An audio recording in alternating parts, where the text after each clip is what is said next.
ਵਾਹਿਗੁਰੂ ਜੀ ਕਾ ਖਾਲਸਾ, ਵਾਹਿਗੁਰੂ ਜੀ ਕੀ ਫਤਿਹ ਜੀ। ਅੱਜ ਅਸੀਂ ਆਨੰਦ ਸਾਹਿਬ ਦੀ 20ਵੀਂ ਪੌੜੀ ਦੀ ਵਿਆਖਿਆ ਕਰਨੇ ਦੀ ਕੋਸ਼ਿਸ਼ ਕਰਾਂਗੇ ਜੀ। ਗੁਰੂ ਸਾਹਿਬ ਕਹਿੰਦੇ ਨੇ, "ਜਿਉ ਨਿਰਮਲ ਬਾਹਰੋਂ ਤਾਂ ਨਿਰਮਲ, ਜਿਉ ਨਿਰਮਲ ਸਤਿਗੁਰ ਤੇ ਕਰਨੀ ਕਮਾਣੀ। ਕੂੜ ਕੀ ਸੋਹੇ ਪਹੁੰਚੇ ਨਾਹੀਂ, ਮਨਸਾ ਸਤ ਸਮਾਣੀ। ਜਨਮ ਰਤਨ ਜਿਨ ਖੱਟਿਆ, ਭਲੇ ਸੇ ਵੰਜਾਰੇ। ਉਹ ਨਾਨਕ ਜਿਨ ਮਨ ਨਿਰਮਲ, ਸਦਾ ਰਹੇ ਗੁਰ ਨਾਲੇ।" ਉੱਥੇ ਵੀ ਗੁਰੂ ਸਾਹਿਬ ਕਹਿੰਦੇ ਨੇ, ਜਿਹੜੇ ਜੀ ਕਰਕੇ, ਜਦੋਂ ਅਸੀਂ ਜੀ ਕਰਕੇ ਨਿਰਮਲ ਹੋ ਜਾਵਾਂਗੇ, ਨਿਰਮਲ ਦਾ ਮਤਲਬ ਹੁੰਦਾ ਮੈਲ ਤੋਂ ਰਹਿਤ। ਕਿ ਇੱਥੇ ਨਿਰਮਲ ਮਨ ਦੀ ਗੱਲ ਕੀਤੀ ਹੈ ਵੀ ਜਦੋਂ ਨਿਰਮਲ ਮਨ ਸਾਡਾ ਅੰਦਰੋਂ ਪਵਿੱਤਰ ਹੋ ਜਾਏਗਾ, ਕਾਲਖ ਰਹਿਤ ਹੋ ਜਾਏਗਾ, ਵਿਕਾਰਾਂ ਤੋਂ ਰਹਿਤ ਹੋ ਜਾਏਗਾ। ਜੀਓ ਜੀਓ ਨਿਰਮਲ, ਬਾਹਰੋਂ ਨਿਰਮਲ। ਅੱਛਾ, ਬਾਹਰ ਦੀ ਗੁਰੂ ਸਾਹਿਬ ਨੇ ਨਾ ਇੰਨੀ ਅਹਿਮੀਅਤ ਨਹੀਂ ਦਿੱਤੀ ਕੱਪੜਿਆਂ ਦੀ ਵੀ, ਮਤਲਬ ਕਿ ਵੀ ਤੇਰੇ ਤੂੰ ਬਹੁਤ ਖੂਬਸੂਰਤ ਕੱਪੜੇ ਜਾਂ ਬਹੁਤ ਵਧੀਆ ਪੁਸ਼ਾਕ ਪਾਈ ਹੋਏਗੀ ਤਾਂ ਹੀ ਤੂੰ ਮੇਰਾ ਗੁਰਸਿੱਖ ਕਹਿਲਾ ਸਕਦਾ ਹੈ। ਗੁਰੂ ਸਾਹਿਬ ਨੇ ਤੇ ਨਾ ਅੰਦਰ ਦੀ ਗੱਲ ਕੀਤੀ ਹੈ ਕਿ ਅੰਦਰ ਜਦੋਂ, ਜਿਵੇਂ ਗੁਰੂ ਸਾਹਿਬ ਕਹਿੰਦੇ ਨਾ ਵੀ ਜਿਨ੍ਹਾਂ ਅੰਤਰ ਕਪਟ ਵਿਕਾਰ ਹੈ ਤਿਨਾ ਰੋਏ ਕਿਆ ਕੀਜੇ। ਕਹਿੰਦੇ ਜੇ ਮੇਰਾ ਮਨ ਮੈਲਾ ਨਾ, ਵੀ ਅੰਦਰ ਸੇ ਮੇਰੇ ਕਪਟ ਹੈ, ਵਿਕਾਰ ਹੈ, ਤੇ ਗੁਰੂ ਸਾਹਿਬ ਕਹਿੰਦੇ ਨੇ ਵੀ ਉਹ ਸਭ ਕੁਝ ਜਾਣਦਾ। ਦੇਖੋ, ਮੈਂ ਤੁਹਾਡੇ ਕੋਲੋਂ ਛੁਪਾ ਸਕਦੇ ਹੋ, ਤੁਸੀਂ ਮੇਰੇ ਕੋਲੋਂ ਕੁਝ ਛੁਪਾ ਸਕਦੇ ਹੋ, ਪਰ ਇੱਕ ਪਰਮਾਤਮਾ ਵੇ ਜਿਹੜਾ ਸਾਡਾ ਅੰਦਰ ਬੈਠਿਆ ਹੋਇਆ ਵੇ, ਜਿਹੜਾ ਗੁਰੂ ਸਾਹਿਬ ਕਹਿੰਦੇ ਨੇ ਘਟ ਘਟ ਕੇ ਅੰਤਰ ਕੀ ਜਾਣਤ, ਸਭ ਮੈਂ ਜੋਤ ਜੋਤ ਹੈ ਸੋਈ। ਸਤਿਗੁਰ ਮੇਰਾ ਸਦਾ ਸਦਾ ਨਾ ਆਵੇ ਨਾ ਜਾਏ। ਉਹ ਅਬਿਨਾਸ਼ੀ ਪੁਰਖ ਹੈ ਜੋ ਸਭ ਮੇ ਰਿਹਾ ਸਮਾਏ। ਵੀ ਉਹ ਸਭ ਵਿੱਚ ਸਮਾਇਆ ਹੋਇਆ ਵਾ। ਅਸੀਂ ਦੇਖੋ, ਸਾਰਿਆਂ ਤੋਂ ਇੱਕ ਦੂਸਰੇ ਤੋਂ, ਅਸੀਂ ਇੱਕ ਦੂਸਰੇ ਤੋਂ ਝੂਠ ਵੀ ਬੋਲਦੇ ਆ, ਇੱਕ ਦੂਸਰੇ ਨਾਲ ਗਲਤ ਕੰਮ ਵੀ ਕਰਦੇ ਆ, ਪਰ ਲੇਕਿਨ ਇੱਕ ਪਰਮਾਤਮਾ ਤੋਂ ਅਸੀਂ ਕੁਝ ਵੀ ਨਹੀਂ ਛੁਪਾ ਸਕਦੇ। ਤੇ ਉੱਥੇ ਵੀ ਗੁਰੂ ਸਾਹਿਬ ਕਹਿੰਦੇ ਨੇ, ਜੀ ਕਰਕੇ ਤੂੰ ਜਦੋਂ ਨਿਰਮਲ ਹੋਏਗਾ ਨਾ, ਜੀਓ ਨਿਰਮਲ ਬਾਹਰੋਂ ਤਾਂ ਨਿਰਮਲ, ਜੀਓ ਨਿਰਮਲ।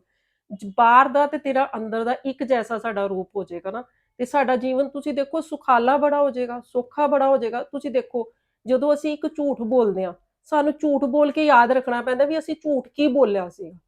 ਪਰ ਜੇ ਅਸੀਂ ਸੱਚ ਬੋਲ ਦਾਂਗੇ, ਸੱਚ ਬੋਲ ਕੇ ਸਾਨੂੰ ਯਾਦ ਨਹੀਂ ਰੱਖਣਾ ਪੈਂਦਾ ਕਿ ਅਸੀਂ ਸੱਚ ਕੀ ਬੋਲਿਆ ਸੀ। ਸੱਚ ਤੇ ਇੱਕੋ ਹੀ ਹੁੰਦਾ, ਔਰ ਸੱਚ ਨੂੰ ਕਿਸੇ ਮਤਲਬ ਕਿ ਨਾ ਗਵਾਹੀ ਦੀ ਵੀ ਲੋੜ ਨਹੀਂ ਹੁੰਦੀ। ਸੱਚ ਆਪਣੇ ਆਪ ਵਿੱਚ ਇਕੱਲਾ ਹੀ ਬਹੁਤ ਹੁੰਦਾ। ਹੁਣ ਸਾਹਿਬਜ਼ਾਦੇ ਜਦੋਂ ਵਜ਼ੀਰ ਖਾਨ ਦੀ ਉਹਦੇ ਵਿੱਚ ਜਾਂਦੇ ਨੇ, ਕਚਹਿਰੀ ਵਿੱਚ ਜਾਂਦੇ ਨੇ, ਉਹ ਤਾਂ ਇਕੱਲੇ ਹੀ ਸੀਗੇ। ਸੱਚ ਇਕੱਲਾ ਹੀ ਬਹੁਤ ਹੁੰਦਾ, ਉਹਨੂੰ ਕਿਸੇ ਸਰਟੀਫਿਕੇਟ ਦੀ ਵੀ ਲੋੜ ਨਹੀਂ ਹੁੰਦੀ ਕਿ ਮੈਨੂੰ ਕੋਈ ਲੈਵਲ ਕਰੇ ਕਿ ਮੈਂ ਸੱਚ ਬੋਲ ਰਿਹਾ ਵਾ। ਸੱਚ ਇਕੱਲਾ ਹੀ ਬਹੁਤ ਹੁੰਦਾ।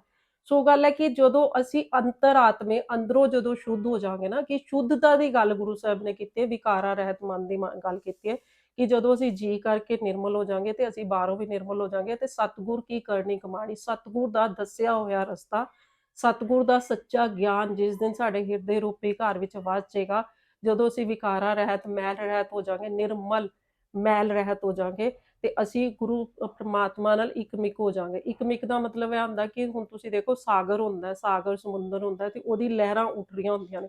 ਲਹਿਰਾਂ ਵੀ ਉਹਦੇ ਰੂਪ ਹੀ ਹੁੰਦਾ, ਅਸੀਂ ਵੀ ਉਸ ਪਰਮਾਤਮਾ ਦਾ ਹੀ ਰੂਪ ਆ। ਜਦੋਂ ਅਸੀਂ ਗੁਰਬਾਣੀ ਪੜ੍ਹਦੇ ਹਾਂ ਨਾ, ਵੀ ਪਰਮਾਤਮਾ ਸਾਡੇ ਅੰਦਰ ਹੈ। ਗੁਰੂ ਸਾਹਿਬ ਵੀ ਕਹਿੰਦੇ, ਜੰਗਲ ਜੰਗਲ ਕਿਆ ਭਵੇ, ਵਨ ਕੰਡਾ ਮੋੜੇ, ਵਸੇ ਰਬ ਹੀ ਆਲੀਆਂ। ਜੰਗਲ ਕਿਆ ਟੁੱਟ, ਕਹਿੰਦੇ ਕਿੱਥੇ ਆ ਗਿਆ ਜੰਗਲ? ਤਾਂ ਤੇਰੇ ਕੱਪੜੇ ਫਾੜ ਦੇਗਾ, ਕੰਡਿਆਂ ਨਾਲ ਤੇਰੇ ਕੱਪੜੇ ਅੜਨਗੇ, ਤੁਹਾਨੂੰ ਇੱਥੇ ਖਾਣ ਵਾਸਤੇ ਕੁਝ ਨਹੀਂ ਮਿਲੇਗਾ, ਤੂੰ ਇੱਥੇ ਆਰਾਮ ਨਹੀਂ ਕਰ ਸਕਦਾ, ਤੂੰ ਆਪਣੇ ਸਰੀਰ ਨੂੰ ਕਿਉਂ ਕਸ਼ਟ ਦੇ ਰਿਹਾ। ਉੱਥੇ ਵੀ ਗੁਰੂ ਸਾਹਿਬ ਕਹਿੰਦੇ ਨੇ, ਤੈਨੂੰ ਲੱਭਣਾ ਹੈ ਤੇ ਤੂੰ ਉਹਨੂੰ ਆਪਣੇ ਹਿਰਦੇ ਰੂਪੀ ਘਰ ਵਿੱਚ ਲੱਭ। ਹਿਰਦੇ ਰੂਪੀ ਘਰ ਵਿੱਚ ਲੱਭਣੇ ਦਾ ਮਤਲਬ ਇਹ ਹੁੰਦਾ ਕਿ ਦੇਖੋ, ਤੁਸੀਂ ਸਾਡੇ ਨਾਲ ਉਸ ਪਰਮਾਤਮਾ ਦੀ ਦੂਰੀ ਪਤਾ ਕਿਉਂ ਹੈ? ਕਿਉਂਕਿ ਅਸੀਂ ਜਦੋਂ ਆਪਣੀ ਮਨਮਾਨੀ ਕਰਦੇ ਹਾਂ, ਜਦੋਂ ਅਸੀਂ ਆਪਣੇ ਮਨ ਦੇ ਆਖੇ ਲੱਗਦੇ ਹਾਂ ਨਾ, ਜਦੋਂ ਅਸੀਂ ਗੁਰੂ ਗ੍ਰੰਥ ਸਾਹਿਬ ਵਿੱਚ ਵੀ ਆਉਂਦਾ ਨਾ, ਮਨਮੁਖ। ਮਨਮੁਖ ਕੀ ਹੈ ਕਿ ਜਦੋਂ ਮਨ ਦੇ ਇਸ਼ਾਰਿਆਂ ਤੇ ਚੱਲਣਾ, ਮਨ ਜੋ ਕਹਿੰਦਾ ਉਹਦੇ ਅਨੁਕੂਲ ਹੋ ਜਾਣਾ, ਉਹਦੇ ਦੱਸੇ ਮਾਰਗ ਤੇ ਚੱਲਣਾ। ਇੱਕ ਹੈ ਗੁਰਮੁਖ, ਗੁਰੂ ਦੇ ਮੁਖ ਚੋਂ ਨਿਕਲੀ ਹੋਈ ਗੱਲ। ਗੁਰੂ ਮੁਖ ਇੱਥੇ ਕਿਸੇ ਬੰਦੇ ਨੂੰ ਨਹੀਂ ਕਿਹਾ, ਉਹ ਗੁਰੂ ਦੇ ਮੁਖ ਚੋਂ ਨਿਕਲੀ ਹੋਈ ਗੱਲ ਨੂੰ ਫੋਲੋ ਕਰਨਾ, ਗੁਰਮੁਖ। ਗੁਰੂ ਦਾ ਮੁਖ, ਜਿਹੜੀ ਉਹ ਗੁਰੂ ਸਾਹਿਬ ਦੀ ਜਿਹੜੀ ਆਵਾਜ਼ ਹੈ, ਗੁਰੂ ਸਾਹਿਬ ਨੇ ਜਿਹੜਾ ਸਾਨੂੰ ਸੰਦੇਸ਼ ਦਿੱਤਾ, ਜਿਹੜੀ ਵਿਚਾਰਧਾਰਾ ਗੁਰੂ ਗ੍ਰੰਥ ਸਾਹਿਬ ਵਿੱਚ ਦਿੱਤੀ ਹੈ, ਉਹਦੀ ਗੱਲ ਹੋ ਰਹੀ ਹੈ ਕਿ ਜਦੋਂ ਅਸੀਂ ਉਹਦੇ ਤੇ ਚੱਲਣ ਲੱਗ ਜਾਵਾਂਗੇ ਤੇ ਸਤਿਗੁਰ ਤੇ ਕਰਨੀ ਕਮਾਣੀ, ਕੂੜ ਕੀ ਸੋਹੇ ਪਹੁੰਚੇ ਨਾਹੀਂ।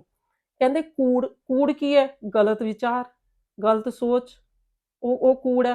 ਕਹਿੰਦੇ ਕੂੜ ਕੀ ਸੋਹੇ ਪਹੁੰਚੇ ਨਾਹੀਂ। ਫਿਰ ਉਹ ਜਦੋਂ ਉਹ ਇਕਮਿਕਤਾ ਹੋ ਗਈ ਪਰਮਾਤਮਾ ਨਾਲ, ਜਦੋਂ ਅੰਦਰੋਂ ਔਰ ਬਾਹਰੋਂ ਅਸੀਂ ਅੰਦਰੋਂ ਇੱਕ ਜੈਸੇ ਹੋ ਗਏ, ਤੇ ਫਿਰ ਸਾਨੂੰ ਇੱਕ ਅਸੀਂ ਜਪਜੀ ਸਾਹਿਬ ਜੀ ਨੇ, ਕੂੜ ਦੀ ਪਾਲ ਹੈ ਸਾਡੇ ਔਰ ਪਰਮਾਤਮਾ ਦੇ ਅੰਦਰ। ਇੱਕ ਕੂੜ ਦੀ ਪਾਲ ਹੈ ਹਨਾ। ਹਲਕਾ ਜਿਹਾ, ਜਿਵੇਂ ਕਹਿ ਲਓ ਕਿ ਜਿਵੇਂ ਤਿਤਲੀ ਦਾ ਇੱਕ ਪੰਖ ਹੁੰਦਾ ਨਾ, ਉਹਦੇ ਵਿੱਚ ਕਿੰਨੀ ਬਰੀਕ ਜੀ ਝਿੱਲੀ ਜੀ ਹੁੰਦੀ ਹੈ, ਬਸ ਇੰਨਾ ਤੇ ਉਸ ਪਰਮਾਤਮਾ 'ਚ ਤੇ ਸਾਡੇ ਵਿੱਚ ਤੇ ਇੰਨਾ ਕੋਈ ਫਰਕ ਹੈ। ਕੂੜ ਕੀ ਸੋਹੇ ਪਹੁੰਚੇ ਨਾਹੀਂ, ਮਨਸਾ ਸਤ ਸਮਾਣੀ, ਉਹਦੇ ਵੀ ਸਮਾ ਜਾਵਾਂਗੇ। ਫਿਰ ਕਹਿੰਦੇ, ਜਨਮ ਰਤਨ ਜਿਨ ਖੱਟਿਆ, ਭਲੇ ਸੇ ਵਣਜਾਰੇ। ਅਸੀਂ ਵਣਜ ਇਹੀ ਕਰਨ ਆਏ ਹਾਂ ਵੀ ਅਸੀਂ ਸੱਚ ਨਾਲ ਇਕਮਿਕ ਹੋ ਜਾਈਏ, ਹਨਾ। ਤੇ ਗੁਰੂ ਸਾਹਿਬ ਇੱਕ ਪੰਕਤੀ ਵਿੱਚ ਇੱਕ ਸ਼ਬਦ ਵਿੱਚ ਹੋਰ ਵੀ ਫਰਮਾਉਂਦੇ ਆ, ਵਣਜ ਕਰੋ ਵਪਾਰਿਓ, ਵਣਜ ਕਰੋ ਵਣਜ ਕਰੋ ਵਪਾਰੋ, ਵੱਖਰ ਵੀ ਅਲੱਗ ਤੋਂ ਵੱਖਰ ਐ ਸੰਭਾਲ, ਵੀ ਉਹ ਵੱਖਰ ਲੈ ਕੇ ਜਾਈ ਜਿਹੜੀ ਤੇਰੇ ਨਾਲ ਸਦਾ ਨਿਭੇ। ਹੁਣ ਤੁਸੀਂ ਦੇਖੋ ਵੀ ਸਾਡੇ ਨਾਲ ਅਸੀਂ ਸਮਾਜ ਵਿੱਚ, ਅਸੀਂ ਘਰ ਵਿੱਚ ਜਿੰਦੇ ਆ, ਮਤਲਬ ਕਿ ਇੱਕ ਸਾਡੀ ਦਿਨਚਰਿਆ ਹੁੰਦੀ ਹੈ। ਤੇ ਹੁਣ ਦੇਖੋ ਤੁਸੀਂ ਸਾਡੇ ਨਾਲ ਕਿਹੜੀ ਚੀਜ਼ ਹੈ ਕਿ ਜਿਹੜੀ ਸਾਡੇ ਨਾਲ ਸਦੀਵੀ ਨਿਭ ਸਕਦੀ ਹੈ।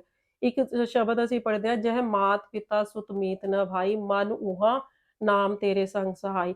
ਹੁਣ ਤੁਹਾਡੇ ਬੱਚੇ, ਸਾਡੇ ਬੱਚੇ ਸਕੂਲ ਗਏ, ਕਾਲਜ ਗਏ, ਯੂਨੀਵਰਸਿਟੀ ਗਏ, ਕੋਈ ਕਿਤੇ ਆ, ਕੋਈ ਕਿਤੇ ਆ, ਪਰ ਇੱਕ ਚੀਜ਼ ਉਹਨਾਂ ਦੇ ਨਾਲ, ਮਾਂ ਪਿਓ ਵੀ ਸਦਾ ਨਾਲ ਨਹੀਂ ਹੁੰਦੇ, ਅਸੀਂ ਵੀ ਆਪਣੇ ਬੱਚਿਆਂ ਨਾਲ ਸਦਾ ਕੋਈ ਵੀ ਨਹੀਂ ਨਾਲ ਰਹਿੰਦਾ, ਪਰ ਲੇਕਿਨ ਇੱਕ ਸੰਦੇਸ਼ ਹੈ, ਜਹ ਮਾਤ ਪਿਤਾ ਸੁਤ ਮੀਤ ਨਾ ਭਾਈ, ਮਨ ਉਹਾ ਨਾਮ ਤੇਰੇ ਸੰਗ ਸਹਾਈ। ਕਹਿੰਦੇ ਤੇਰੇ ਨਾਲ ਸੰਗ ਤੇਰਾ ਤੇਰਾ ਤੇਰਾ ਸੰਗ ਇੱਕ ਨਿਭਾ ਸਕਦਾ ਸੱਚਾ, ਸੱਚ ਉਹ ਪਰਮਾਤਮਾ ਪਰਮੇਸ਼ਰ ਜਿਹੜਾ ਸਦਾ ਰਹਿਣ ਵਾਲਾ, ਜਿਹਨੇ ਸਾਨੂੰ ਸਾਰਿਆਂ ਨੂੰ ਬਣਾਇਆ ਵੇ।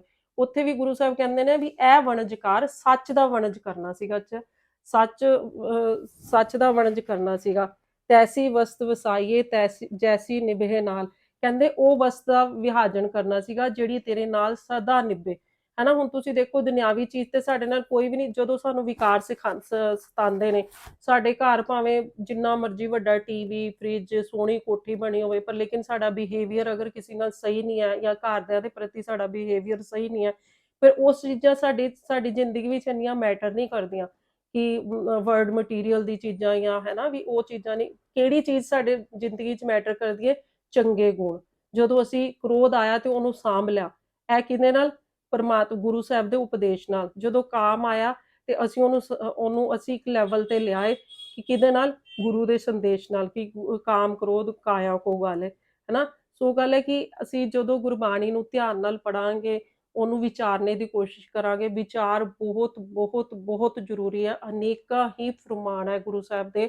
ਇੱਕ ਗੁਰੂ ਸਾਹਿਬ ਇਹ ਵੀ ਕਹਿੰਦੇ, ਬਾਣੀ ਵਿਰਲਾ ਵਿਚਾਰ ਸੀ ਜੇ ਕੋ ਗੁਰਮੁਖ ਹੋਏ।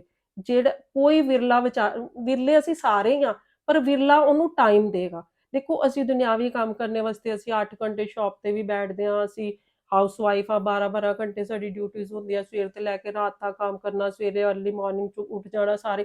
ਪਰ ਲੇਕਿਨ ਜਦੋਂ ਵੀ ਅਸੀਂ ਗੁਰਬਾਣੀ ਨੂੰ ਪੜ੍ਹਦੇ ਹਾਂ ਨਾ, ਤੇ ਸਾਨੂੰ ਪਤਾ ਹੀ ਨਹੀਂ ਹੁੰਦਾ ਕਿ ਅਸੀਂ ਜਪਜੀ ਸਾਹਿਬ ਕਦੋਂ ਪੜ੍ਹ ਗਏ, ਕਦੋਂ ਉਦੋਂ 4 ਸੁਣਨੇ ਦੀ ਪੌੜੀਆਂ ਆ ਗਈਆਂ, 4 ਮੰਨੇ ਦੀਆਂ ਪੌੜੀਆਂ ਆ ਗਈਆਂ, ਫਿਰ ਮਤਲਬ ਕਿ 4-5 ਖੰਡ ਆ ਗਏ, ਹਨਾ।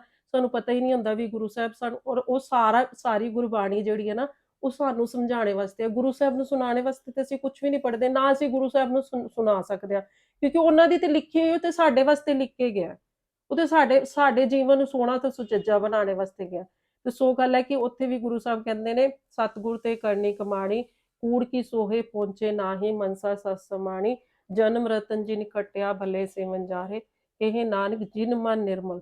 ਤੇ ਜਿਨ੍ਹਾਂ ਦਾ ਮਨ ਨਿਰਮਲ ਹੋ ਜਾਂਦਾ, ਉਹਨਾਂ ਨੂੰ ਬੈਠ ਕੇ ਕਿਤੇ ਸਮਾਧੀ ਨਹੀਂ ਲਾਣੀ ਪੈਂਦੀ, ਕਿਤੇ ਆਪਣੇ ਸਰੀਰ ਨੂੰ ਕਸ਼ਟ ਨਹੀਂ ਦੇਣਾ ਪੈਂਦਾ, ਕਿਉਂਕਿ ਉਹ ਸਦਾ ਹੀ ਪਰਮਾਤਮਾ ਨਾਲ ਰਹਿੰਦੇ ਨੇ।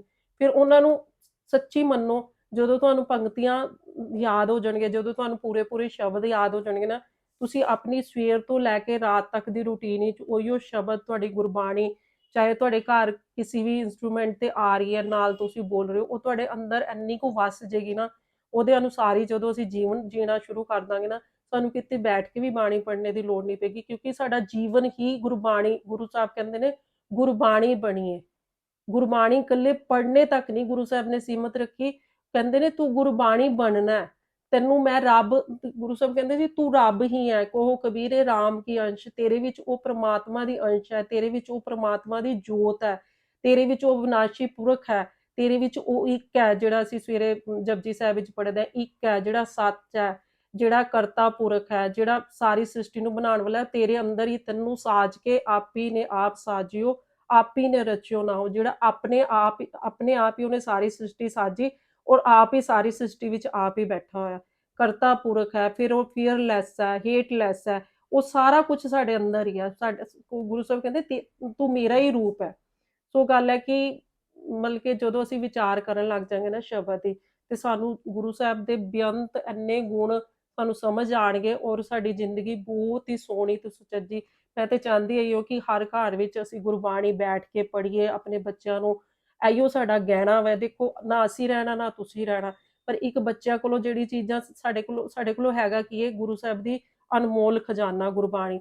ਜਦੋਂ ਅਸੀਂ ਗੁਰੂ ਸਾਹਿਬ ਦੇ ਇਹ ਗਹਿਣੇ ਆਪਣੇ ਬੱਚਿਆਂ ਨੂੰ ਦੇ ਕੇ ਜਾਵਾਂਗੇ ਨਾ, ਜਦੋਂ ਅਸੀਂ ਦੁਨੀਆ ਵਿੱਚ ਨਹੀਂ ਵੀ ਹੋਵਾਂਗੇ ਨਾ, ਤੇ ਸਾਡੇ ਬੱਚੇ ਕਿਸੇ ਕਹਿਣਗੇ ਤੇਰੇ ਦਾਦਾ ਜੀ, ਤੇਰੀ ਦਾਦੀ, ਤੇਰੀ ਨਾਨੀ, ਤੇਰਾ ਨਾਨਾ, ਮਤਲਬ ਕਿ ਸਾਡੇ ਦਿੱਤੇ ਹੋਏ ਸੰਸਕਾਰ ਜਿਹੜੇ ਸਾਨੂੰ ਗੁਰੂ ਸਾਹਿਬ ਨੇ ਸਾਨੂੰ ਜਿਹੜੀ ਦਾਤਾਂ ਦਿੱਤੀਆਂ ਨਾ ਗੁਰਬਾਣੀ ਸ਼ਬਦ ਰੂਪ ਵਿੱਚ, ਜਦੋਂ ਅਸੀਂ ਆਪਣੀ ਪੀੜ੍ਹੀ ਨੂੰ ਅਗਲੀ ਨੂੰ ਦੇ ਕੇ ਜਾਵਾਂਗੇ, ਤੇ ਤੁਸੀਂ ਦੇਖੋ ਅਸੀਂ ਸੁਰਖਰੂ ਹੋ ਕੇ ਜਾਵਾਂਗੇ। ਅਸੀਂ ਕਰਨ ਵੀ ਇਹੋ ਹੀ ਆਇਆ। ਇਹ ਨਹੀਂ ਕਿ ਗੁਰੂ ਸਾਹਿਬ ਨੇ ਸਾਨੂੰ ਕਿਸੇ ਕੰਮ ਤੋਂ ਰੋਕਿਆ। ਗੁਰੂ ਸਾਹਿਬ ਤਾਂ ਕਹਿੰਦੇ ਹਸੰਦਿਆਂ, ਖਲੰਦਿਆਂ, ਪਹਿਨੰਦਿਆਂ ਵਿੱਚੇ ਹੋਵੇ ਮੁਕਤ। ਨਾ ਹੱਸਣੇ ਤੋਂ ਮਨਾ ਕੀਤਾ, ਨਾ ਪਹਿਨਣੇ ਤੋਂ ਮਨਾ ਕੀਤਾ, ਨਾ ਖਾਣ ਤੋਂ ਮਨਾ ਕੀਤਾ।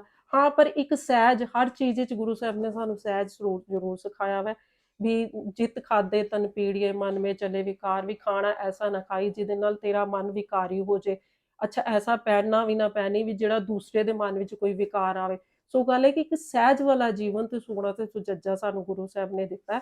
ਸੋ ਗੱਲ ਹੈ ਕਿ ਸਾਨੂੰ ਜਦੋਂ ਅਸੀਂ ਗੁਰਬਾਣੀ ਨੂੰ ਬੈਠ ਕੇ ਵਿਚਾਰਾਂਗੇ ਆਪਣੀ ਫੈਮਿਲੀ 'ਚ, ਆਪਣੇ ਬੱਚਿਆਂ ਨਾਲ, ਆਪਣੇ ਹਸਬੈਂਡ ਵਾਈਫ ਨਾਲ, ਆਪਣੇ ਨੇਬਰਸ ਨਾਲ, ਆਪਣੇ ਭੈਣ ਭਰਾਵਾਂ ਨਾਲ, ਆਪਣੇ ਸਹੇਲੀਆਂ ਨਾਲ, ਆਪਣੇ ਫਰੈਂਡਸ ਨਾਲ, ਤੇ ਸਾਨੂੰ ਦੇਖਿਓ ਆਪ ਹੀ ਅਸੀਂ ਬੜੇ ਸਕੂਨ ਵਿੱਚ ਰਹਾਂਗੇ। ਆਪ ਵੀ ਅਸੀਂ ਬੜੇ ਮਤਲਬ ਕਿ ਕਹਿ ਲਓ ਕਿ ਗੁਰੂ ਸਾਹਿਬ ਕਹਿੰਦੇ ਨੇ ਨਾਨਕ ਭਗਤਾ ਸਦਾ ਵਿਕਾਸ। ਇਹ ਕਿਤੇ ਦੂਰ ਦੀ ਗੱਲ ਨਹੀਂ ਹੋਈ, ਇਹ ਸਾਡੇ ਤੁਹਾਡੀ ਸਾਰਿਆਂ ਦੀ ਗੱਲ ਹੋਈ ਹੈ। ਸਾਨੂੰ ਹੀ ਗੁਰੂ ਸਾਹਿਬ ਨੇ ਦੱਸਿਆ ਵੀ ਮੇਰਾ ਬੱਚਾ ਸਦਾ ਖੇੜੇ ਵਿੱਚ ਰਵੇ, ਵਿਕਾਸ ਵਿੱਚ ਰਵੇ, ਖੁਸ਼ੀਆਂ ਮਾਣੇ, ਵਿਕਾਸ ਖੇੜੇ ਮਾਣੇ। ਸੋ ਇੰਨੀਆਂ ਬੇਨਤੀਆਂ ਪ੍ਰਵਾਨ ਕਰਨਾ ਜੀ, ਬੇਅੰਤ ਭੁੱਲਾਂ ਦੀ ਦੇਣਾ ਮਾਫੀ ਜੀ। ਵਾਹਿਗੁਰੂ ਜੀ ਕਾ ਖਾਲਸਾ, ਵਾਹਿਗੁਰੂ ਜੀ ਕੀ ਫਤਿਹ ਜੀ।